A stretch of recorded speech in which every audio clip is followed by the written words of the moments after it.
Mheshimiwa Naibu Spika, awali yote nashukuru sana kwa hatua iliyofikiwa na maelezo ambayo Mheshimiwa Naibu Waziri ameyatoa. Na kwa namna pekee tunamshukuru sana Mheshimiwa Rais kwa sababu hii ilikuwa ni ahadi aliyoitoa kwa wananjombe alipotembelea mwaka 2021. Lakini na swali moja nyongeza.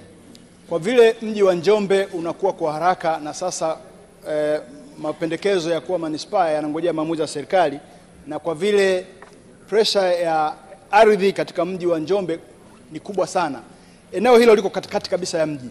Je, serikali inaweza kufikiria kulirudisha eneo hilo kwa halmashauri yetu ya mji ili tuweze sasa kufanya matumizi mengine ambayo ni muhimu sana kwa shughuli za kijamii?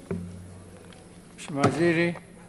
Mheshimiwa Naibu Spika, kwanza nimpongeze Mheshimiwa Deo Manyika kwa ufuatiliaji wake wa karibu wa uwanja wa ndege wa Njombe ambao kama nilivyoeleza ni muhimu sana kwa maslahi ya mkoa huo na maeneo kwa ujumla Nyanda za Juu Kusini. Lakini pili, kwa niaba ya Mheshimiwa Waziri wa Uchukuzi, Mheshimiwa Profesa Makame Mbarawa Mnyaa, nipokee shukrani alizozitoa kwa serikali ya awamu ya 6 ambayo inaahidi na kutekeleza.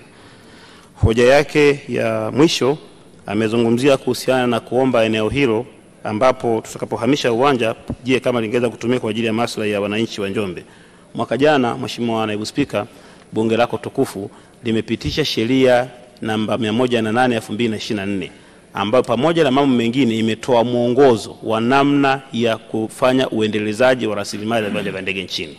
Hivyo, mara baada tutakapokamilisha uhamishaji wa kiwanja hicho, mamlaka ya viwanja vya ndege itaweka mfumo mzuri wa kukaribisha wawekezaji wa ndani na wa nje, ikiwemo wananchi mmoja mmoja pamoja na halmashauri. Hivyo nitamuomba naye Mheshimiwa Manyika pamoja na halmashauri muda ukifika basi waweze kuchangamkia fursa hiyo ili kuendeleza eneo hilo kwa maslahi ya wananchi na nchi yetu.